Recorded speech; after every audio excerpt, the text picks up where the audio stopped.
Welcome to the Ambassador on BGTN. I am Patricia Mantula. Today we have been warmly welcomed into the Russian embassy in South Africa, based in Pretoria. We're going to be sitting and getting an insight of what happens in the daily, day-to-day runnings of the Russian ambassador. Honorable Ambassador, thank you very much for joining us. Good morning, you are welcome. Ambassador, please take us through what your day looks like, because you are not just an ambassador to South Africa, you are also the non-resident ambassador in Lesotho. Thank you. I'm just ambassador to South Africa and Lesotho. There is nothing particularly interesting or special in my day, and I do things that most of the people do. I go to the embassy, and again, most of the work is connected with analyzing information. Our main task here is to inform our capital, our government, about what's going on in South Africa.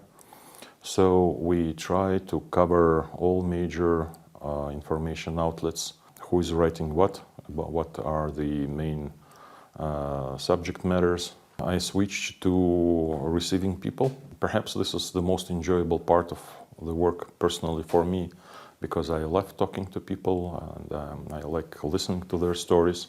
There are so many interesting personalities that come to the embassy, and we welcome people here with the different ideas, projects, and so on. The Russia-Africa Summit, the second one that was hosted this year in 2023 in Russia, St. Petersburg, was one that had a lot of key pointers that were successful. And from our point of view, just looking at a lens, it seemed that it was successful. Can you give us some of the takeaways? Take from this summit is that despite this pressure, personal blackmail sometimes, and other things, Africans did attend this summit. They saw it as an important event, and they honored our invitations. And I hope that it was not only very significant politically from the point of view that I just described, but that it brought also some results in terms of developing economic, cultural, in general, humanitarian contacts and ties between Russia and Africa. You know, Russia's interest and Africa's interest in each other are steadily rising. And this steady rise is one that is quite interesting for the global South and the world at large. Can you tell us about Russia's promise for free grain into African countries? And this was a promise that was made at one of the plenaries and mentioned by the president of Russia, Vladimir Putin, and the aims of this promise. Russia, for many years, has been a very important grain supplier to the international grain markets in general, to the global grain market, if I can put it that way, but also in terms of being in-kind provider of assistance to World Food Program, FAO, different UN institutions. And not only through multilateral channels, but also bilaterally to some countries. So we've been doing that, free shipments of certain amounts of grain, of wheat in particular, to the countries that find themselves in most dire situations due to weather, climate conditions, or anything else, or some kind of armed conflict and so on. So I'm sort of glad that because of the certain circumstances now it came into spotlight, and I have the possibility to say what I'm saying now to the people. There was a promise to supply grain to 6 African countries that need it most, in particular because the so-called Black Sea Grain Initiative failed. This hypocritical Western position vis-à-vis poorest countries be corrected.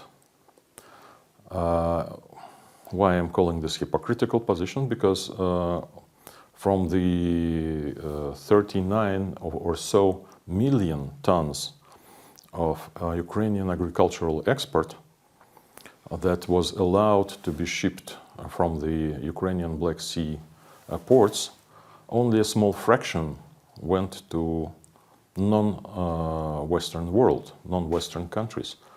Most of the grain went to Western Europe.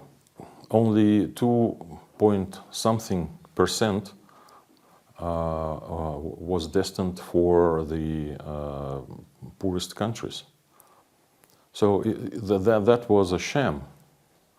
So now we have to see how it will develop, how things will go. We will ship some supplies of grain to the poorest countries. And by all means, Russia is much more important exporter of agricultural products than Ukraine. So this is the big situation, and let's hope for the best, and we will do our best, of course, to prevent people from suffering. Let's look at another positive that is happening. A lot of South African students are currently in Russia and others have already graduated. Why is it that Russia is becoming a firm favorite with a youth, especially who want to study further? One of the reasons, though, I think, is that unlike in some other countries, African students are very much welcome, wholeheartedly welcome in Russia by the people. No, USSR was a multi-ethnic and polyconfessional country. Russia is multi-ethnic and polyconfessional country. For the peoples living in Russia, it is a natural way to live with people who are different, who think differently, who look differently. Ambassador, South Africa is currently facing an energy crisis. And while in Russia, I witnessed the fact that there's no power outages. What lessons can we learn from Russia, and what can we do together as South Africa in aiding South Africa in the energy crisis that we're currently facing? Well, I'm in no position to teach lessons to South Africans for many reasons. One of them being that I'm not a specialist in the energy field. But I can share some ideas about that, as we have a lot of generation capacities working on hydropower. But unlike South Africa, we have big rivers. I mean, what we in Russia think are big rivers, you do not have it in South Africa. There is also, we have very rich deposits of carbohydrates, gas, oil. A significant proportion of generation capacity in Russia work on natural gas. But of course, South African government will make its own decisions, and by no means we are giving advices or lessons if we are not asked to. Let's go to tourism. I love traveling. I really love traveling. And entering into Russia, like I said, was warm and beautiful. The people were welcoming. However, I noticed that the architecture in St. Petersburg is outstanding and rich in culture as well, rich in history. Can you tell us what sites we should go to and never miss if we get the opportunity to visit Russia? Well, you've been to Moscow, I understand, and to St. Petersburg, and those are two major touristic sites and historical sites in Russia. They are very, very rich in historical monuments and events that took place in those cities. And to Moscow, to both destinations, you can go many times. Otherwise, if you prefer recreation, there are also several destinations in Russia, like Crimea, like Black Sea boards of the Caucasus, Sochi. Ecological, so-called ecological tourism is pretty much developed in the far east of Russia, in Siberia. Now, what is tourism without the food, without the drink, without the music and the culture?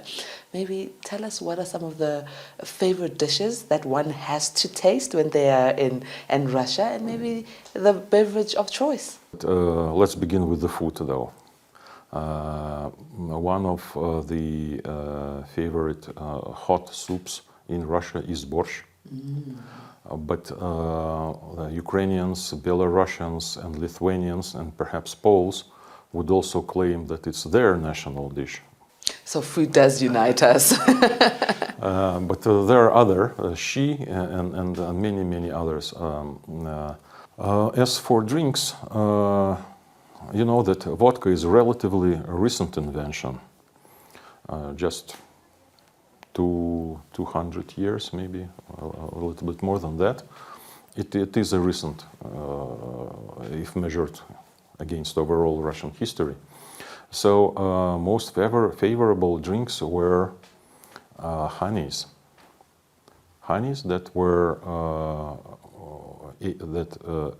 aged in barrels, just like cognacs, whiskeys, and some other spirits are produced. Well, I must say, my mouth is watering.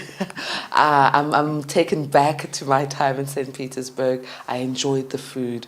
And the one drink I will not forget is the sweet cherry juice that was in abundance while I was in Russia. Thank you very much for joining us, Ambassador. Russia is a friend of all the Africans. Please come visit us, and let's enjoy our friendship and develop it.